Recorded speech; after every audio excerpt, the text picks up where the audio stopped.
بسم اللہ الرحمن الرحیم۔ ایک امام مسجد صاحب روزگار کے لیے برطانیہ کے شہر لندن پہنچے تو روزانہ گھر سے مسجد جانے کے لیے بس پر سوار ہونا ان کا معمول بن گیا۔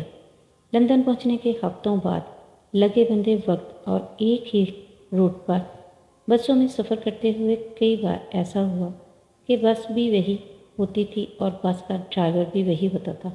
ایک مرتبہ یہ امام صاحب بس پر سوار ہوئے، ڈرائیور کو کرایہ دیا اور باقی کے پیسے لے کر ایک نشست پر جا کر بیٹھ گئے۔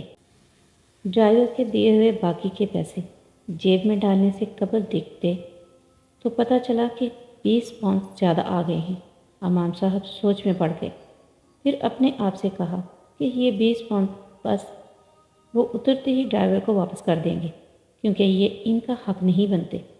پھر ایک سوچ یہ بھی آئی کہ بھول جاؤ، ان تھوڑے سے پیسوں کو اتنے تھوڑے سے پیسوں کی کوئی پرواہ کرتا ہے؟ ٹرانسپورٹ کمپنی ان بسوں کی کمائی سے لاکھوں پاؤنڈز کماتی بھی تو ہے، ان تھوڑے سے پیسوں سے ان کی کمائی میں کیا فرق پڑ جائے گا؟ اور میں ان پیسوں کو اللہ کی طرف سے انعام سمجھ کر جیب میں ڈالتا ہوں اور چپ ہی رہتا ہوں۔ بس امام صاحب کے مطلوبہ سٹاپ پر رکی تو امام صاحب نے اترنے سے پہلے ڈرائیور کو 20 پاؤنڈ واپس کرتے ہوئے کہا، یہ لیجئے 20 پاؤنڈ لگتا ہے آپ نے غلطی سے مجھے زیادہ دے دیے تھے۔ ڈرائیور نے 20 پاؤنڈ واپس لیتے ہوئے مسکرا کر امام صاحب سے پوچھا، کیا آپ اس علاقے کی مسجد کے نئے امام ہیں؟ میں بہت عرصہ سے آپ کی مسجد میں آ کر اسلام کے بارے میں معلومات لینا چاہ رہا تھا۔ یہ 20 پاؤنڈ میں نے جان بوجھ کر تمہیں زیادہ دیے تھے تاکہ تمہارا اس معمولی رقم کے بارے میں رویہ پرکھ سکوں۔